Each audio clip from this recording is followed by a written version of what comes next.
Oh gosh! All right, take two, Graham. We're back. Vanderbilt film review. Are we back? I don't see a picture. Uh, we are back. So I'll fix it on your end.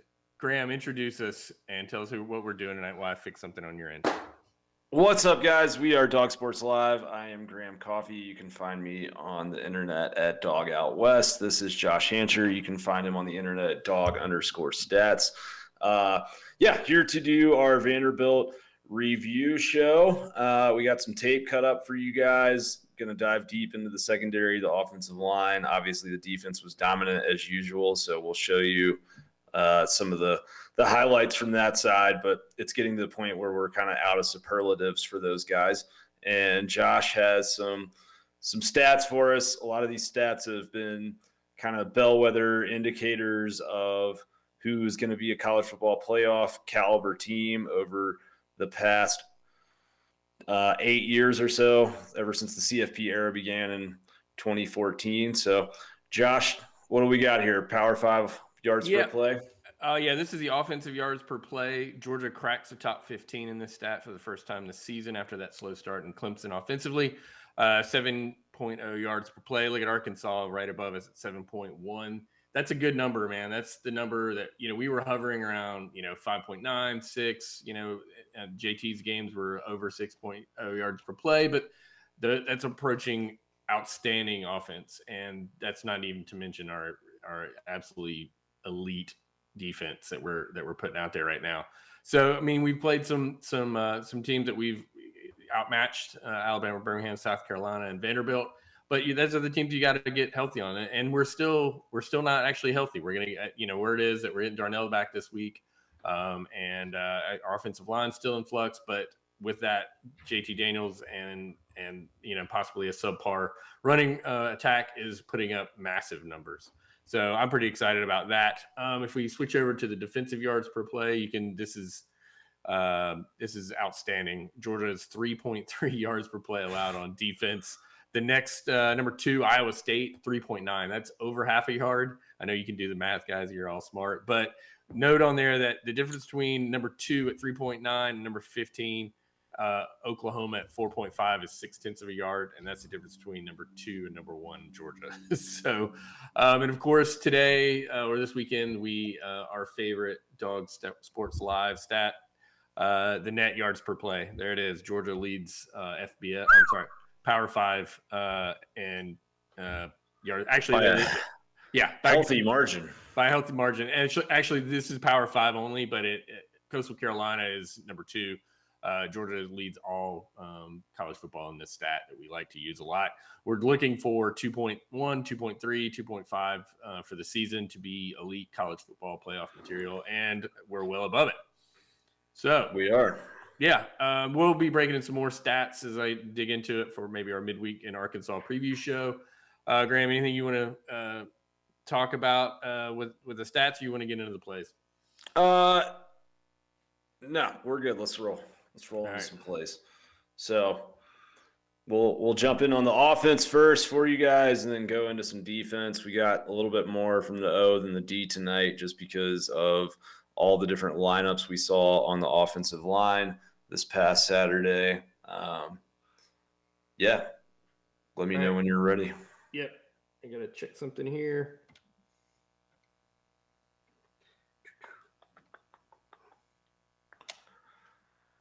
One thing I'll add in from the stat standpoint is JT Daniels was 12.9 yards per an attempt on Saturday. The only pass that he threw that was an incompletion was a perfectly thrown ball that was just dropped by Justin Robinson on the sideline.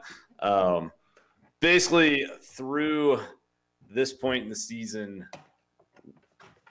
Georgia with JT Daniels is completing about twice the amount of downfield passes past 10 and 20 yards as they ever did under the best Fromm year, which was 2018. So really just we'll see how that kind of trend continues, but Georgia's not throwing the ball deep more. Historically, under Kirby Smart, they've taken about 20% of their pass attempts between 10 and 20 yards and 20% 20 yards and over, and 60%, of less than 10 yards or behind the line of scrimmage in the form of screens.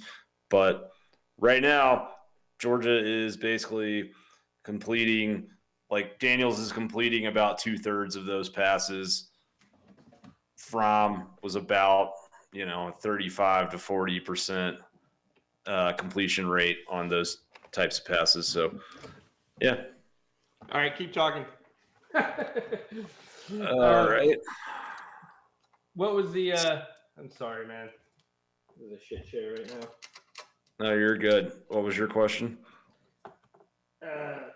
Offensive line, man. Where are we with it? It's complicated. So, on Saturday, we saw Broderick Jones come in and he did some really good things in pass blocking and he had some good drives. But then, late in the game, when Vanderbilt knew that Georgia was going to run, or even in some short yardage situations, he just wasn't able to get a push and get protection. So, from a pass block standpoint, Justin Schaefer was the highest rated pass blocker on the team Saturday, grade wise. One thing that's interesting is Xavier Truss, right guard. He was the third highest rated pass blocker. And he did get, he only got 4 pass block snaps, but him and Mims graded out really, really well. From a run block standpoint, your top run blocker was also Schaefer. So Schaefer played really well on Saturday. Erickson was the lowest rated pass blocker on the team out of 13 offensive linemen that played snaps on Saturday. So he continues to be a weak point. He did block pretty well in the run game. Let's get into the plays. All right, I got play 4. All right, let's do it. Live TV, we fix it on the air. All right, play 4. Here we go. So, first play of the game, it's going to be this little screen pass over to McConkey, but just his wiggle impressed me. Georgia did a good job stretching Vandy out here early in the game. And, he makes 3 guys miss tackles on that screen. It's impressive, especially when you consider A.D. Mitchell there whiffed his block. So I just thought one of the big takeaways from Saturday is that Ladd has a little more high-end speed than I thought and is a bigger weapon than I realized. If we go to play 6. Yeah. Yep. So someone messes up here. I think that SVP should be blocking the guy that Schaefer has engaged, and they both end up on the same guy. But if everyone is one-on-one, then Zeus has a pretty big hole here. But instead, you see that guy is kind of right there in the middle of the hole. So it's a good job by Bowers with that little seal block on the left side of the line, but just still not quite cleaned up. This is a beautiful job by Jamari Salyer at left tackle. Look at this pancake block he's going to put on this dude. Boom! Sit down. So that was one worth getting excited about right there. Matched up on a smaller guy. He does what he should be doing to a smaller guy, but just really, really pretty in the run game. Those sweeps, sometimes you'll hit them for big gainers, but that wasn't one. Here we've got the Brock Bowers end around.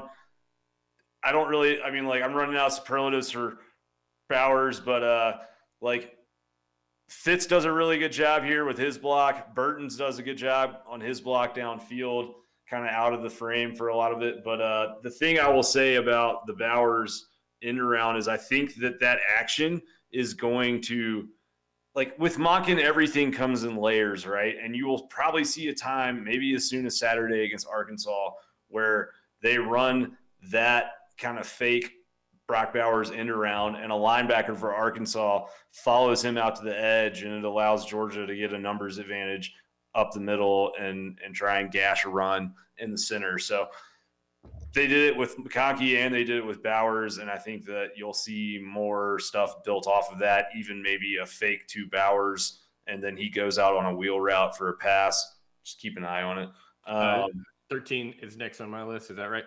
I've got – yep. This is a bad moment by Justin Schaefer. You see him running downfield at the first down marker, and he just kind of like busts through the line at the snap and doesn't block anybody at all.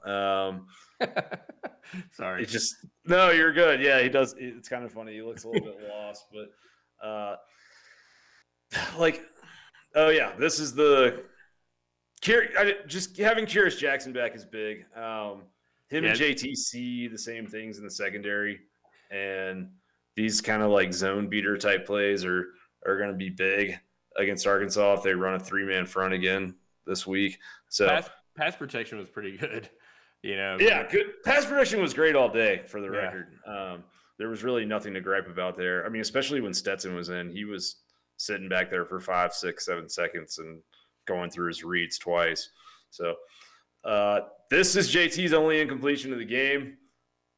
Justin Robinson continues to be kind of an enigma, man. Like he will flash and have some nice moments. He's done, I think, a pretty admirable job and has shown a willingness to block downfield. But yeah, he's feeling big or bad about that miss too. Yeah, but he had a nice catch later in the game. So look, so Brock Bowers right here, I want to point out that's a defensive back that he puts that move on. Like it's not him matched up on a linebacker. That's him matched up on Vandy's DB. It's a Vanderbilt DB, but still like Kirby said it during the game at the halftime interview when they asked about the first half. He was like, well, they decided to cover Brock Bowers in man, and so we scored a touchdown. And that's like really as simple as it is right now. Like if you try to guard him man-to-man, you're probably going to pay for it. Here – oh, sorry. No, you're good. 21. Yep. So we've got an interesting lineup in here. We've got Broderick Jones at left tackle, Schaefer at left guard, Erickson at center, and then Sawyer's at right guard, and McClendon's at right tackle. Erickson gets to the second level and just kind of whiffs his block right here and just basically pushes the guy into James Cook. But I say it every week. I must say it again. Don't tell me James Cook can't run between the tackles. Yeah. It's like if he gets a little room to get some burst, boom, that's about 5 yards after contact right there on one run alone. This is the McConkey touchdown. I didn't know Ladd kind of had that in him. He's taller than I thought he was, but just he does a beautiful job going up, high pointing that ball, shows good hands, good route running. Like he's going to be a bigger weapon than I think any of us anticipated. And you and I talked a lot about him being involved a good bit this season before the Clemson game. So impressive from him, man. He was the highest graded player on the team Saturday, which is, exciting just seeing him and Brock Bowers thinking about. Like we talked about, we're still not healthy on offense, and just to have these guys, that's what you want. You want, when your offense doesn't work on plan A, you want plan B. When your guys aren't healthy, next man up. And I mean, Georgia and these guys that we didn't know much about coming into the season are absolutely balling out, and it's exciting. Yeah, the thing that stands out to me the most about Ladd and Bowers is Daniels seems to really trust those guys already. I mean, that kind of back corner of the end zone. I mean, that wasn't a true fade, but that sort of throw is a pretty timing based route. And it's very, Daniels has to release that before Bowers gets to the spot and before McConkey gets to the spot or turns around. And clearly the timing was there. I mean, he was in the perfect place, but for JT to already have that trust in him probably says a lot about what went on in Athens this offseason. And I mean, if you think back to 2019 with Fromm, right, and a young receiving core, and there was a lot of times where he had guys that were open and he didn't trust, what was happening enough to throw the ball. And with Daniels, you're seeing him throw these young guys open. So everyone's clicking really well there. And I mean, I talk about this with Monken a lot, but it's important to remember that his background as a wide receivers coach. That was his starting place in football. And I think every team that he's ever been a part of has very good wide receiver play, and it's savvy and it's well coached. And you're seeing that come through with Georgia this year really a lot after he's had a full offseason with this team. Well, a lot of people were questioning who was going to fill George Pickens' role, on contested throws and 50-50 balls. I mean, that right there, to your point, that's 100% trust. I mean, he put that ball up and it was a 50. I don't know if it's a true 50-50 ball, but certainly, like you said, there is a connection and a trust there, and that he went up and got it, and that's exciting to watch no matter who the opponent is. Yeah, I mean, Ladd's not 6'3" either. It's like he's a 6-foot guy. I mean, his vert is clearly, he's got a 3 or 4 foot vertical leap there. But yeah, I'm with you. It's exciting to see. So yeah, this is a very impressive throw. He's gonna notice the linebacker's back is turned here, and he's just gonna shoot that into Mitchell. And I mean, Daniels is seeing the field in a 3-dimensional way, and we've talked about that with him in the past, but he's using trajectory to drop balls into windows, and it's not just 2D, and he's trying to find openings where there's no linebackers between him and a receiver or safeties or DBs. He's fine with floating a ball in between a linebacker and a safety or a DB and a safety, and him doing that, it's – it's something Georgia hasn't really had in a while, truthfully. 28. Yeah. So this is a good job by the OL. Just everyone blocked this play really well. And I thought, this is the type of stuff you want to see, especially on some of these, everyone's getting out, getting upfield. You got the Fitzpatrick, or no, I'm not sure who that was. I can't see very well right now. But yeah, you've got the tackle there. That's probably McClendon that's kind of sealing that off for McIntosh to come through. But if Georgia starts getting this kind of consistency out of the offensive line, it's going to be very scary. And then you follow that play up, the very next play with Erickson missing his assignment here. 13th out of 13th in terms of run blocking grades on Saturday. And this is why, right? He's just not understanding his assignments well. He double teams he's double teaming there instead of having that linebacker that he eventually gets to off the snap, and it just it creates a big plug in the middle of the play and kind of messes everything up. So it's it's frustrating to watch. This is 28. Yeah, this is 30. Yeah, 30. So Ladd's top end speed. I mean, legit 4.4, right? And this is again Monken leaving crumbs on a tape to give defensive coordinators headaches down the road. And I thought great job by Broderick Jones and Justin Robinson here springing this. You see Broderick way downfield. J-Rob's kind of out of the picture, but and you also have Bowers kind of following along there like an old school fullback. So just well executed by everybody, and I think caught Vandy pretty off guard running an end around to McConkey, but I think you'll see it again because he's fast. And yeah, A.D. Mitchell, man, he's rounding into a complete wide receiver. This is what happens when you put yourself on tape, blowing by guys for 6 points. You get cushion and you take advantage of it. And I like what I'm seeing about him. He's going to be very hard to guard man to man. Like him having the ability to run those stop routes and then kind of run some of those seam routes that we saw on the highlight we showed earlier. Just doing a good job. Poor job here by Van Pran. You see 63 there.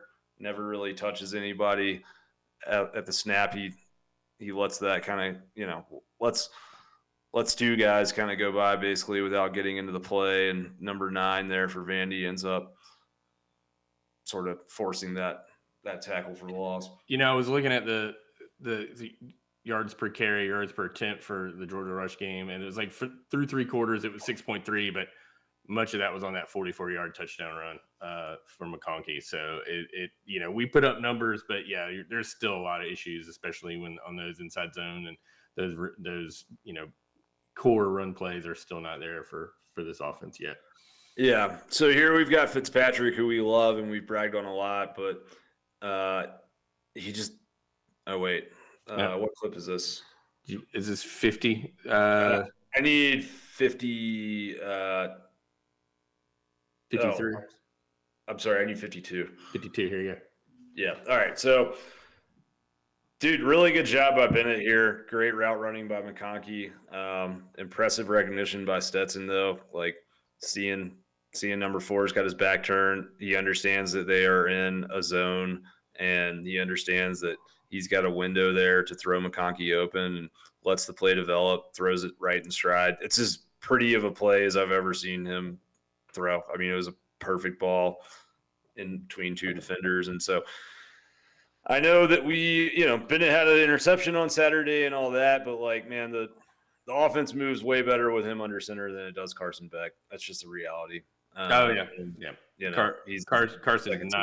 Carson needed to do something on Saturday, and he did not. Yeah. And then again, this is what happens when everyone on the OL does their job. Great seal block by Brock Bowers. Cook's able to just pick around that left edge, and I thought Bowers in particular, like coming across here, his timing is really good and just kind of helps seal that edge. It's same play here. Okay, yeah. So yep. And then if we go 56, yeah. So Fitzpatrick just kind of like he lets one guy go through, and the back's able to make him miss, and then he doesn't block anybody else at all. It was just kind of an ugly job. He kind of helps tackle James Cook there, actually. So, I mean, sorry, go ahead. 57. 57, next play. Yeah, I just lost feed. All right. Hang on just a sec.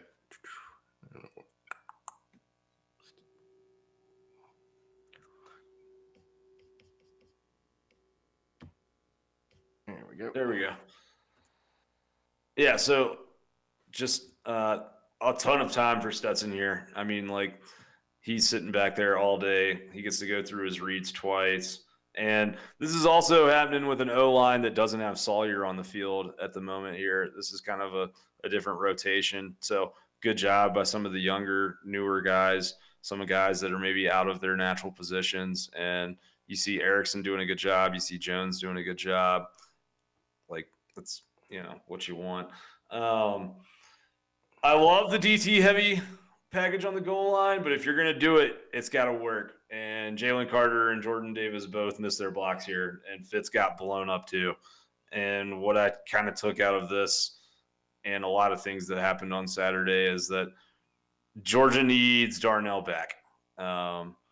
Truthfully, there's enough push on the right side of the line there where he probably could have just cut it back in there, but and been okay. But Georgia needs Darnell Washington back in the lineup, especially against this front they're going against on Saturday, and apparently he will be, which is good because he's a monster. He's like another tackle. Burton, dude, looks healthy, and that's very good. And second, this is what happens again when you put on tape that you will burn a team deep in man coverage. They play soft zones, and they give cushion, and Monken has a playbook full of zone beaters with these little crossing routes and kind of levels concepts.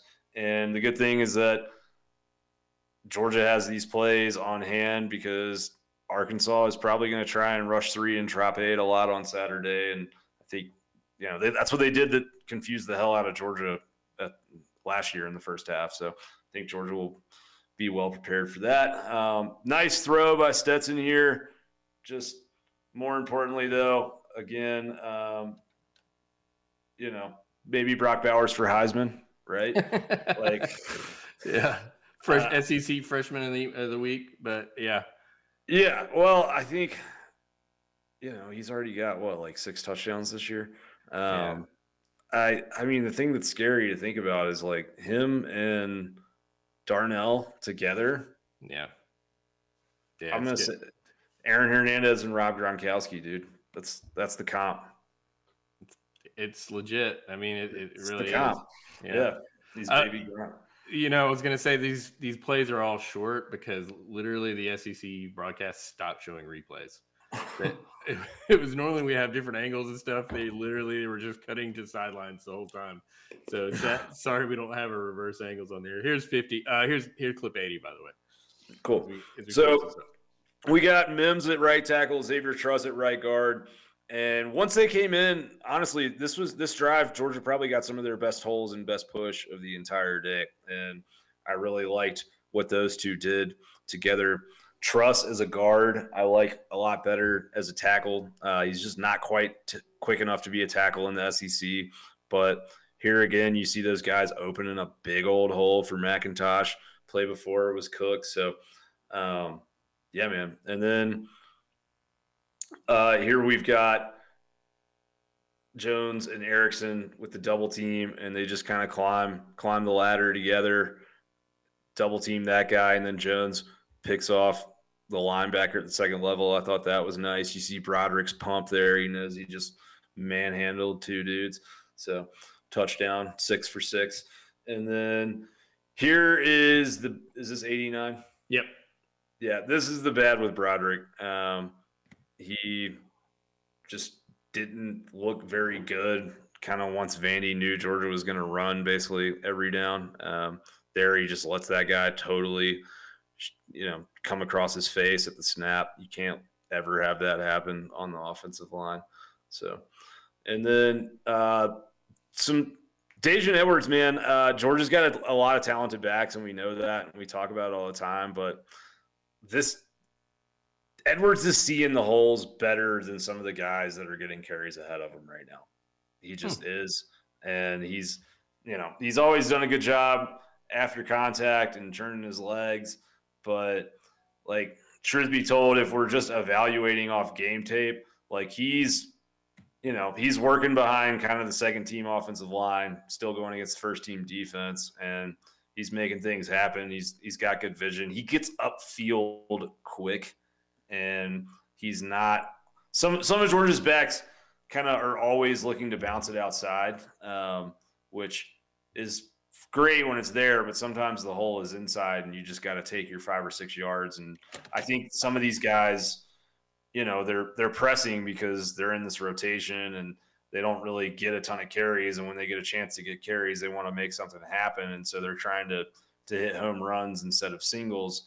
And I think with Edwards, like, he's just very good at getting 6-8 yards all the time. And then occasionally, if it's there, he'll take that home run cut. But it's tough. I mean, like, I don't know who to sit here and say should have their playing time taken from them in his favor necessarily, but like, he is just being more effective and more efficient than some of these other guys, and something to keep an eye on, because it wouldn't shock me if we see him kind of start sneaking into that rotation, especially if Georgia can find more creative ways for some of these guys to get involved in the passing game.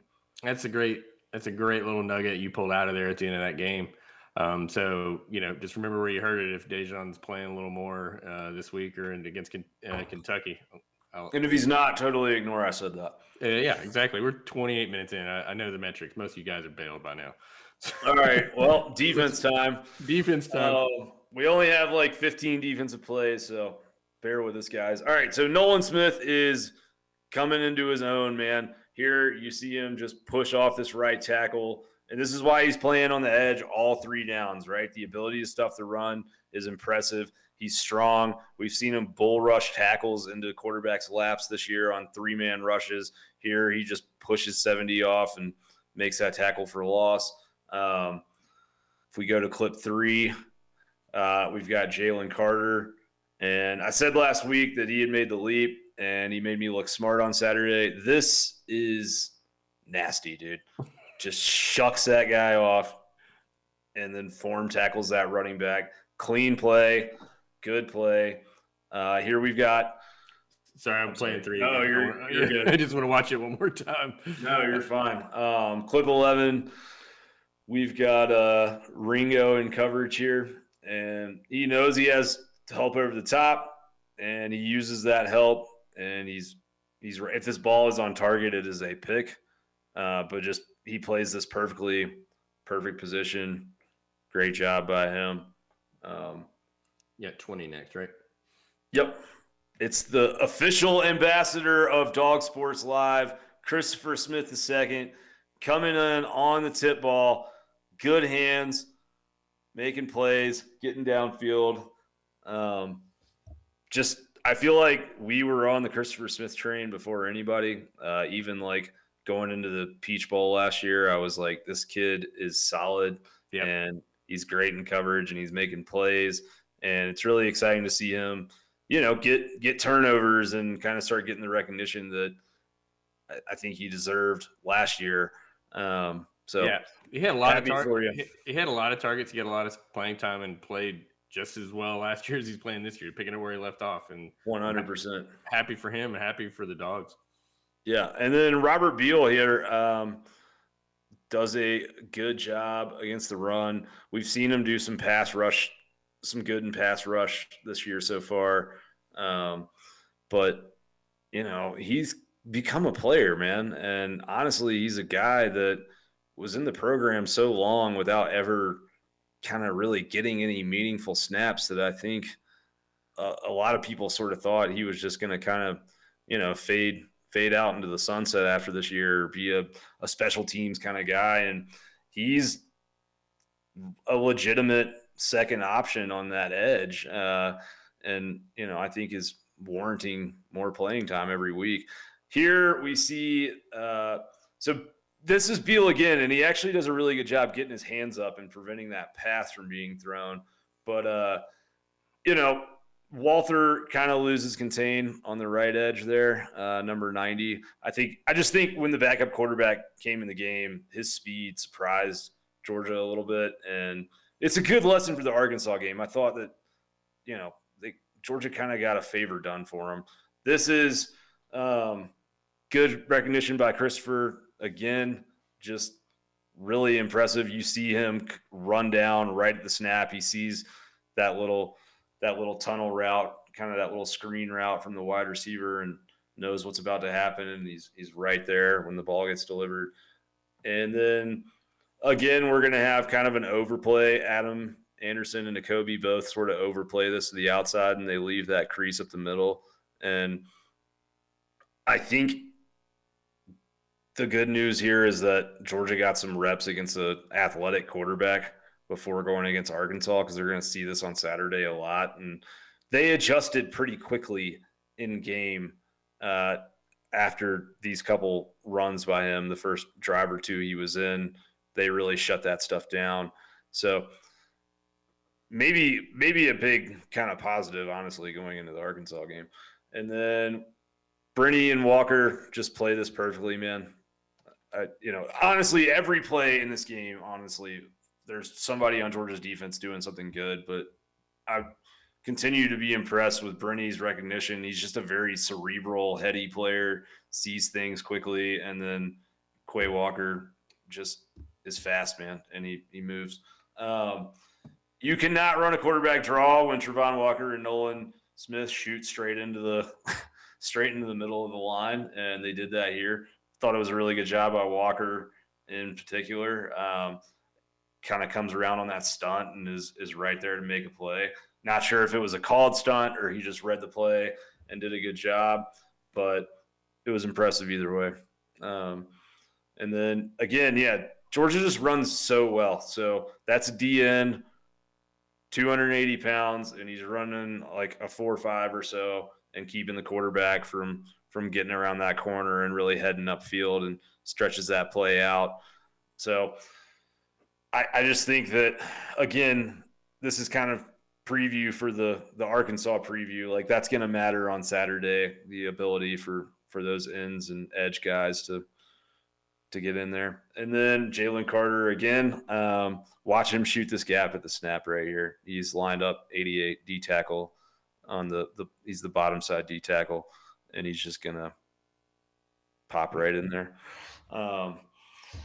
I don't know, man. He honestly looks like a bouncing ball sometimes. Like, dudes just bounce off of him. Like, blockers are not able to keep him engaged. Oh, this is the Jalen Carter play. Okay. Yeah. Boom. Yeah. Just like, man, clotheslines that guy. Like, that's absurd. And he, truthfully, at this point, man, he may be better than Jordan Davis just at like shooting gaps and getting in the backfield, being disruptive. I mean, like Davis, what he does from a size standpoint and the amount of O linemen he occupies and the way that he frees up Georgia's linebackers to move and make plays is invaluable. But like, if I had to pick one person on this defense or even on Georgia's team right now, and you said you got to bet $100 which current UGA player is ultimately going to be picked highest in a future NFL draft, I would say Jalen Carter. Wow. Yeah. Wow. All right. His last couple plays we got for you tonight. Yep. So again, Ringo in coverage, and just it feels like the light is really coming on for him. He's more athletically gifted than anyone he's going to go up against, and really plays this well. Plays it with his hands. You know, just he's starting to look like the sixth best DB prospect in college recruiting history, right? Like, he came in with a ton of hype and fanfare, and the Clemson game, you saw his athleticism, but the technique was a little shaky, and the moment felt a little too big for him at times. And he'll have a challenge on Saturday because he's going to be lined up on Treylon Burks at times, I'm sure. But he's just such a freakish athlete. And ever since week one, when he had those couple pass interference penalties, like, credit to Jamil Adai for coaching him up, because he's turning his head and he's playing the ball consistently. And then that last play was Robert Beal. Again, shout outs to him. You see him kind of come, disguise the blitz, and just shoot through it, and he's too fast for the guard to block. Nice to see him get a sack. He deserves it. More havoc. So Georgia's defense is disgusting, dude. They're the best defense in the country. I don't think anyone's going to run on them, including Arkansas. But we will get into all of that on Wednesday night, Thursday night? Yeah, Wednesday night. Wednesday or Thursday. Hopefully Wednesday night, and let you guys have it on Thursday morning. Might be a little late for the East Coast, for the dogs out east. It might be. I like that. We might be on live a little late Wednesday night, or maybe early Thursday morning, but we'll get it out. I'm excited, man. Just going into some of the Arkansas stuff already. There's some interesting things to look at there. One nugget for you guys before we get off the air here. So Arkansas scored 17 of their 20 points and gained 217 of their 443 yards on their first three drives against A&M. So script from Kendall Briles has been good. Georgia's D on their first three drives through 4 games, so 12 drives total, 171 yards allowed, 6 3-and-outs, 2 interceptions. The only points allowed were a field goal off of the Stetson Bennett interception against South Carolina. Georgia's offense, 70 points scored in the first quarter over the last 3 games. This is just a different looking Georgia team. I know that we all love the SEC shorts and the hope, and that Georgia fans are making as many 1980 jokes as anybody else. But it's easy to fall into those jokes. But this is different. We talked about in take one that where we were 12 months ago, leaving Tuscaloosa with a deflating loss and not knowing why we were where we were with our quarterback personnel. But here we are. This is spray me with the spray, but I believe that this is just a different team. Shout out UGA nihilist.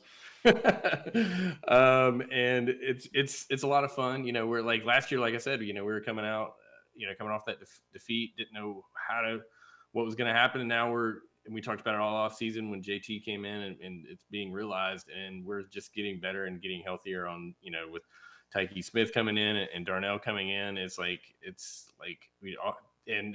champagne problems, as you might say, with the offensive line. It's definitely got to improve play but it's, Monken's got a plan B when that doesn't work. And that's what you want out of an elite offensive play calling. And it's awesome. So I'm with you, man. No, I'm with you. And, it's been impressive. Georgia's been impressive. JT Daniels has really impressed me the last couple of weeks, too. Just the, some guys don't really respond super well to being challenged. Jake Fromm, for example, when Justin Fields was in the program, there were times where it felt like it made him shaky or it made him skittish. It made him a little gun shy. And, I think Daniels always knew that this was his team, but like Stetson Bennett went out and threw 5 touchdowns and 12 pass attempts, and like did some really good things and created a little bit of conversation. You and I always knew like that's not the option. JT Daniels is the guy you want under center, but just it seems like he responded to that by looking as sharp as he's ever looked and just his command of this offense and the amount of help that he has given to Van Pran and some of these younger O linemen, and sort of especially as this shifts around and you can kind of notice like his job kind of checking protections. It's just impressive. And there's a lot of things that he's doing that are creating big plays before the snap that maybe don't happen if he's not in there. So if you're a Georgia fan, I think the way to sum up where this team is right now is just that was the second biggest, I think, Georgia victory in conference play in history. And all those other games were back before integration. You know what I mean? Right. Like they were, Yeah.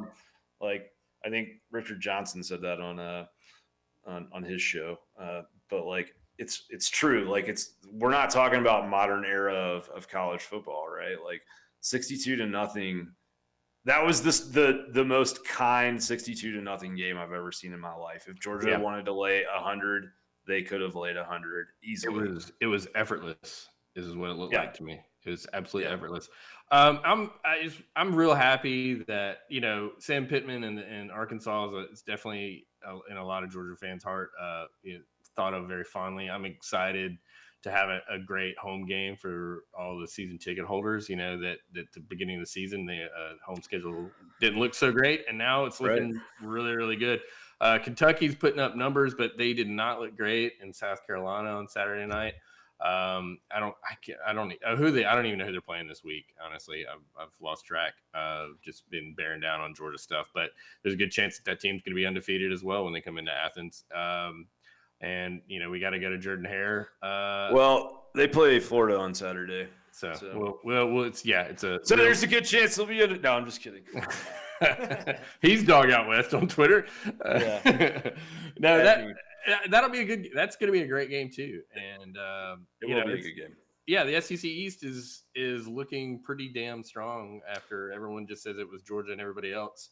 No one went. The elephant in the room is that Florida's undefeated. No, I'm sorry, they've got the one loss. That in their minds they're undefeated by losing by 2 to Alabama, but